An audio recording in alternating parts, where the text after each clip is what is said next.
আজকে জুন মাসের 25 তারিখ 2026 সাল। এই মুহূর্তে আমরা আছি কুমিল্লা জেলার লালমাই পাহাড়ের উপরে। এখানে পাশেই এখানে একটা শিব মন্দির, চণ্ডী মন্দির আছে, পরিদর্শন করলাম। পাহাড়ের অনেক উঁচুতে আমরা উঠেছি, অনেক উঁচু পাহাড়। কুমিল্লার ঐতিহ্যময় এই পাহাড়। আমরা ছাত্র জীবনে কুমিল্লার লালমাই পাহাড়ের কথা বই পুস্তকে পড়েছি। তো ভালো লাগছে, সেই জায়গায় দাঁড়িয়ে আছি। তো একটা বিষয় আমি বলতে চাচ্ছি, আল্লাহ রাব্বুল আলামিন পৃথিবীতে মানুষ তৈরি করে তার প্রতিনিধির মাধ্যমে পৃথিবীতে আল্লাহ পাকের আত্মপ্রকাশ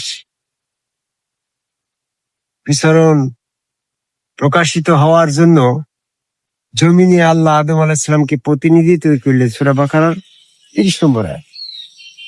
তো সেই প্রতিনিধির সাথে প্রতিযোগিতা করে, বিরোধিতা করে, তারে অমান্য করে আল্লাহ পাকের এই প্রতিনিধির মাধ্যমে আল্লাহ পাকের বহিঃপ্রকাশের এই সিস্টেমটাকে বাতিল করার জন্য ইবলিস এই জায়গায় কিছু প্রচেষ্টা অ্যাপ্লাই করলো।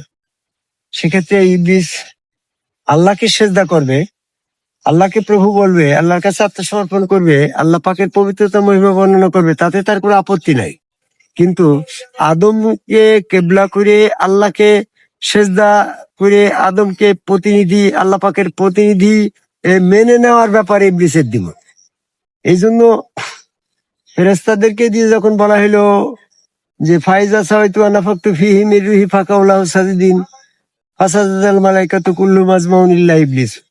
আল্লাহ যখন জমিনে প্রতিনিধি পাঠাবে বলে ঘোষণা দেওয়ার পরে বললো, যখন আমি ওর দেহ আমার নিজ আকৃতির সমান সমান করে তৈরি করব, ওতে আমার নিজ রূপ উৎকার করব, তোমরা সকলে সেজদা করিবে। প্রেক্ষাপটে যে দেখা গেল ফেরেশতারা আযাবের ভয়তে আল্লাহকে সেজদা করলো, আর ইবলিস সেজদা করলো। তাহলে ইবলিস এই যে আল্লাহ পাকের বহিঃপ্রকাশকে ব্যর্থ করার জন্য, এই যে আদমকে আল্লাহ পাকের প্রতিনিধি দেওয়া হলো, সেটাকে ব্যর্থ করার জন্য ইবলিস আদমকে সেজদা করলো না, মানে তাকে প্রতিনিধি মানল না। এই পৃথিবীতে এসে ইবলিস মানুষকে এই আদম সেজদার পথ থেকে বিরত রাখার জন্য সে নিজে এইভাবে মানুষের সাথে যুক্ত হচ্ছে। সূরা যুকুরের 36 নম্বর আয়াত দেখেন, মানুষ যখন আল্লাহর স্মরণে গাফেল থাকে, সে শয়তান তার সাথে যুক্ত হয়ে যায়। উলাইকা হিজবুশ শয়তান, সে তখন শয়তানের দলভুক্ত হয়ে যায়। একটা মানুষ যখন শয়তানের যুক্ত হয়ে যায়, শয়তানের দলভুক্ত হয়ে যায়, তাহলে ওই মানুষটার হাত শয়তানের হাত, ওই মানুষটার চেহারা শয়তানের চেহারা, ওই মানুষটা পাটা শয়তানের পা। তুমি বলবা যে হাসি বলতেছি, তুমি আবার শয়তানের পা পেলে কোথায়? হ্যাঁ, সূরা বাকারার 208 নম্বর আয়াতে বলছে লা তাত্তাবিউ খুতুওয়াতুশ শয়তান। হ্যাঁ, যে তো ওই শয়তানের পদাঙ্ক অনুসরণ করুন। এখানে অন্যান্য আয়াতে বলছে শয়তানের অনুসরণ করুন। যেমন সূরা আলাকের 19 নম্বর আয়াতে বলছে তোমরা ইবলিসের অনুসরণ করো না, ওয়াজুদু আকতারিবু, ওইখানে সেজদা করো এবং আমার নিকটবর্তী। কিন্তু ইবলিসের অনুসরণের কথা বলে, কিন্তু এই শয়তানের পদাঙ্ক অনুসরণ করো না। পদাঙ্ক মানে পায়ের চিহ্ন, তো তাহলে নিশ্চয়ই শয়তানের পা আছে, এবং পায়ের চিহ্ন যখন আছে তো ওই পাটা প্রকাশ্য পা। প্রকাশ্য শয়তানের পা বলতে এখানে যে ব্যক্তি মানুষটা আল্লাহর স্মরণে গাফেল হয়ে আদম সেজদার থেকে বিরত থেকে সে শয়তানের দলভুক্ত হয়ে গেল, ওই মানুষটার অল বডি ফিটনেস অফ শয়তান। তখন ওই মানুষটার পুরো বডিটাই শয়তানের বডি না, ওই মানুষটার পাড়া শয়তানের পা, ওই শয়তানের পদাঙ্ক অনুসরণ করতে না বলছে। এখন আমরা দেখি সেই শয়তান প্রকাশ্য ঘুরে বেড়াচ্ছে। তাবলিগালা হাজী সাহেব, এরকম জামাত ইসলামের আমির সাহেব, এরকম তোমার চরমনার পীর সাহেব, আরো যারা আদম সেজদা বিরোধী আছে, নেক্সট সুরতে এরা শয়তান। এরা টুপি পাগড়ি জুব্বা এটারে ইসলামী পোশাক মনে করে। আমি কোরআন গবেষণা করে দেখলাম এই টুপি পাগড়ি জুব্বা ইসলামী পোশাক এই মর্মে কোরআনে কোনো আয়াতই নেই। বরং সূরা আরাফের 26 নম্বর আয়াতে বলছে যেটা নির্ভরযোগ্য পোশাক সেটারে উত্তম পোশাক বলা হয়েছে, আল্লাহ পাকের পছন্দের পোশাক। এই টুপি পাগড়ি জুব্বার কথা উল্লেখ নেই। এই টুপি পাগড়ি জুব্বা, 5 ওয়াক্ত নামাজ রোজা, এই যে সমস্ত যা কিছু করছে ঢালা ক্লুব নিয়ে, এটা হচ্ছে এজিতের দল। আজকে মহরমের 9 তারিখ সেই কারবালার প্রান্তরে এজিতের দল হুসেন আলাইহিস সালামকে কতল করলো। এমনকি ভাবে হুসেন আলাইহিস সালামকে কতল না করলে তো তাদের যে কোরআন বিরোধী যে শয়তানের যে ধর্ম, এটা তো প্রতিষ্ঠিত হচ্ছিল না। তাই এজিদ শয়তানের পদাঙ্ক অনুসরণ করে সে নিজে কারবালার প্রান্তরে নবী মোহাম্মদ সাল্লাল্লাহু আলাইহি সাল্লামের ধর্মকে ধ্বংস করে শেষ করে দিয়ে সে এজিদির ধর্ম চালু করেছে। এজিদির ধর্মের পরে আর একটা কারবালার তো ঘটে নাই। এজিদিকে প্রতিযোগিতায় নিয়ে এসে তাকে ধ্বংস করে নবী মোহাম্মদ সাল্লাল্লাহু আলাইহি সাল্লামের রেখে যাওয়া ধর্মকে আদম কাবাল্লাকে সেজদা ধর্ম প্রতিষ্ঠিত করবে, এরকম আর একটা যুদ্ধের কারবালা আরেকটা ঘটে নাই তো আসু। তাহলে সেই যে প্রবাহমান যে এজিদির পরের থেকে যে টুপি পাগড়ি জুব্বা মুস্কাট আদম সেজদা বিরোধী এই ধর্মটা তো প্রচলিত আছে, এটা তো এজিদ ইসলাম।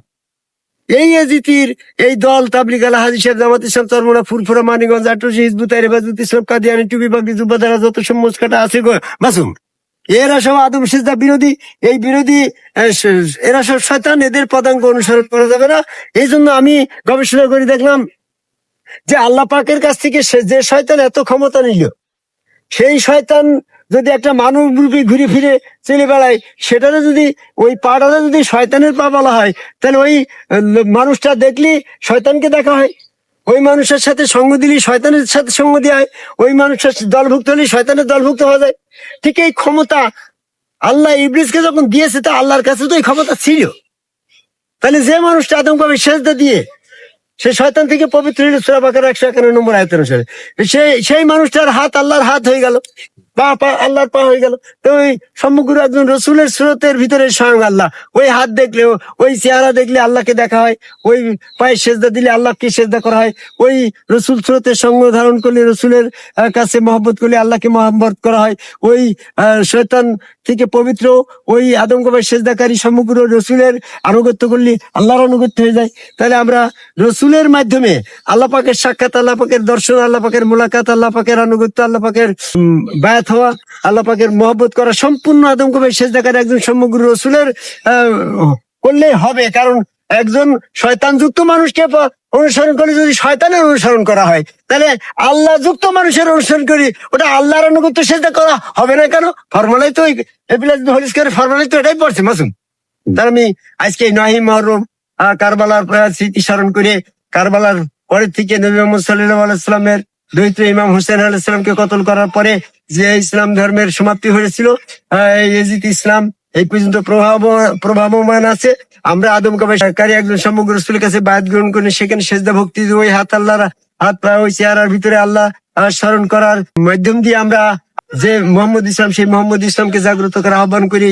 এই কুমিল্লা লালমাই পাহাড়ে দাঁড়িয়ে পৃথিবীর সকল মানুষকে এজিতির দল পরিত্যাগ করে, টুপি পাগড়ি জুব্বা পরিত্যাগ করে, চুলদারি মুছের অবিকল বেশ ধারণ করে জয়গুরু বলে আদম সেজদার মাধ্যম দিয়ে কোরআনের মাধ্যম দিয়ে কোরআনী ধর্ম প্রতিষ্ঠিত করার আহ্বান করে আমার কথা শেষ করে। জয়গুরু।